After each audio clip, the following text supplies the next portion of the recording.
Don't you think we are ready for judgment? When you take the holy vehicle, the only vehicle that can deliver man into the kingdom of God, the gospel, and you change it, and then you read Malachi 3 verse 10, and you say that means bring $310. Don't you think we are ready for judgment? Je, hamdhani ya kwamba tuko tayari kwa ajili ya hukumu?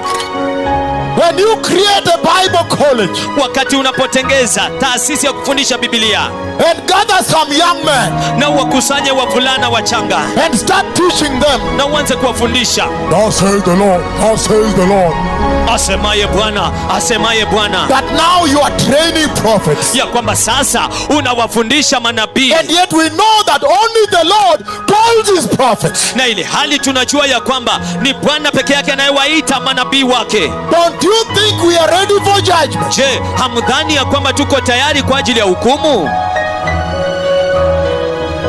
And the prophets begin to preach prosperity, na manabii wanaanza kuhubiri ufanisi.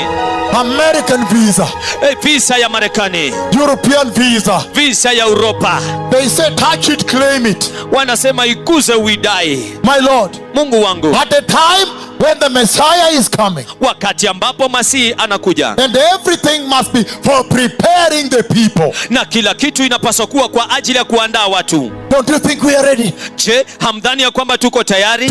That when you received Jesus, ya kwamba wakati unapompokea Yesu, you knew that one day, ulijua ya kwamba siku moja you would use that salvation, utatumia huo wokovu to enter the kingdom of God, kuingia katika ufalme wa Mungu.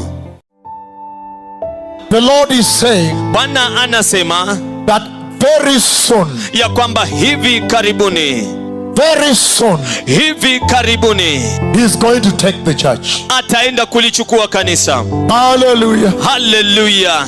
The moment of reality, wakati wa uhalisia, he is now dawning on the earth. Sasa unaikumba dunia.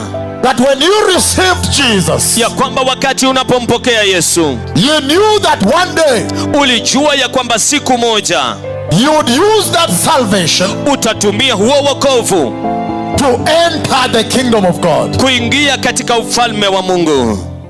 That when you received Jesus, ya kwamba wakati unapompokea Yesu, you knew that one day, ulijua ya kwamba siku moja, you would use that salvation, utatumia huo wokovu to enter the kingdom of God, kuingia katika ufalme wa Mungu. The Lord is saying, Bwana anasema that very soon, ya kwamba hivi karibuni, very soon, hivi karibuni, he is going to take the church.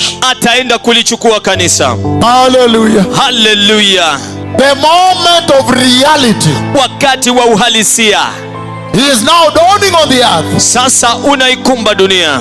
That when you received Jesus, ya kwamba wakati unapompokea Yesu, you knew that one day, ulijua ya kwamba siku moja, you would use that salvation, utatumia huo wokovu to enter the kingdom of God, kuingia katika ufalme wa Mungu.